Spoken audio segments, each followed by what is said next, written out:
यमुनानगर में साढौरा में आज हिंद की चादर श्री तेग बहादुर जी के 350वें शहीदी वर्ष के पावन अवसर पर हरियाणा के यमुनानगर जिले के साढौरा से चौथी पवित्र नगर कीर्तन यात्रा का भव्य शुभारंभ किया गया।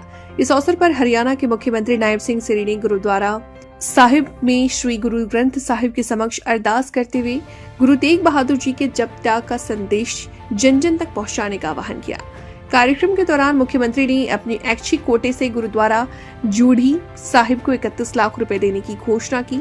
मुख्यमंत्री नायब सिंह सिरी ने कहा कि गुरुओं के तप त्याग का संदेश और गौरवशाली इतिहास को जन जन तक पहुंचाने के उद्देश्य से हरियाणा सरकार और हरियाणा सिख गुरुद्वारा प्रबंधक कमेटी द्वारा श्री गुरु तेग बहादुर जी के 350वें शहीदी वर्ष को भव्य स्तर पर मनाया जा रहा। उन्होंने कहा कि गुरु तेग बहादुर जी ने मानवता, धर्म और देश की रक्षा के लिए महान बलिदान दिया, जिसे प्रत्येक व्यक्ति तक पहुंचाना आवश्यक है ताकि आने वाली पीढ़ी इसे प्रेरणादायक इतिहास में सीख ले सके।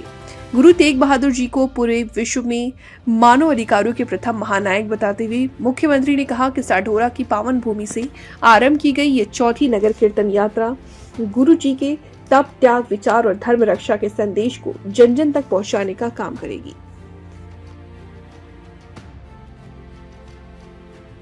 और हरियाणा प्रदेश के अंदर कैंप हो या हमारे हरियाणा के अंदर स्कूलों में उनके इतिहास को लेकर के कंपटीशन हो और चाहे कॉलेजों में सेमिनार हो, गुरु तेग बहादुर जी की जीवनी को लेकर के अलग अलग क्षेत्रों में कई कार्यक्रम चल रहे हैं। उनके जीवन के ऊपर निबंध लिखना, पेंटिंग प्रतियोगिता, उसमें हमारे बच्चे भाग ले रहे हैं। और उसके साथ साथ हमने हरियाणा प्रदेश के अलग अलग क्षेत्र से 4 यात्राएं पूरे हरियाणा प्रदेश के अंदर वो कवर करेंगी, उनके जीवन के ऊपर, उनके इतिहास को बताते हुए, क्योंकि वो एक ऐसा इतिहास है जो दुनिया में कहीं पर वो देखने को नहीं मिलता। आने वाली पीढ़ियों को उस इतिहास के बारे में पता चले।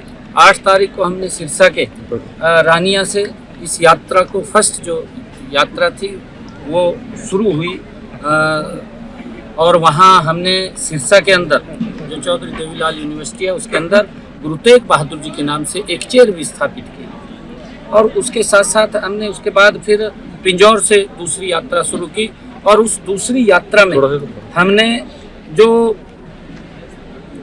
अंबाला शहर की पॉलिटेक्निकल है, उस पॉलिटेक्निकल का नाम गुरु तेग बहादुर जी के नाम से उसका नामकरण किया है।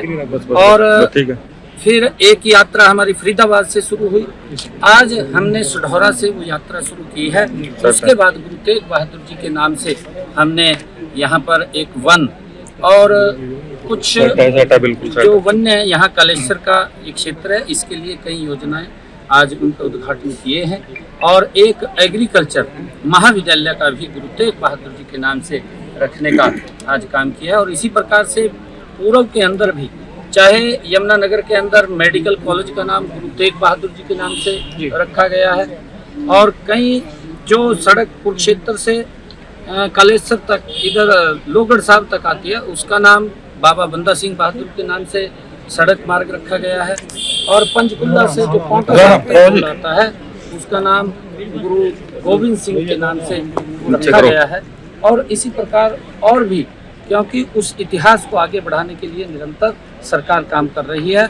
और बड़े पद्धर के ऊपर ये जो चारों यात्राएं चली हैं, 24 तारीख को ये कुरुक्षेत्र में इकट्ठी होंगी और 25 तारीख को गुरु तेग बहादुर जी का जो शहीदी दिवस है उसके ऊपर बड़े पद्धर पर महासमागम होगा, जिसमें देश के सशस्त्र प्रधानमंत्री आदरणीय नरेंद्र मोदी शिरकत करेंगे। सर, कालेश्वर में जो है जंगल सफारी को बढ़ावा देने के लिए क्या किया जाए, क्योंकि जो संसाधन होने चाहिए थे वो आधुनिक संसाधन नहीं दे रहे हैं, उनको लगातार दे रहे हैं। अभी आज सफारी का अभी शुभारंभ किया, आप घूम करके भी आइए।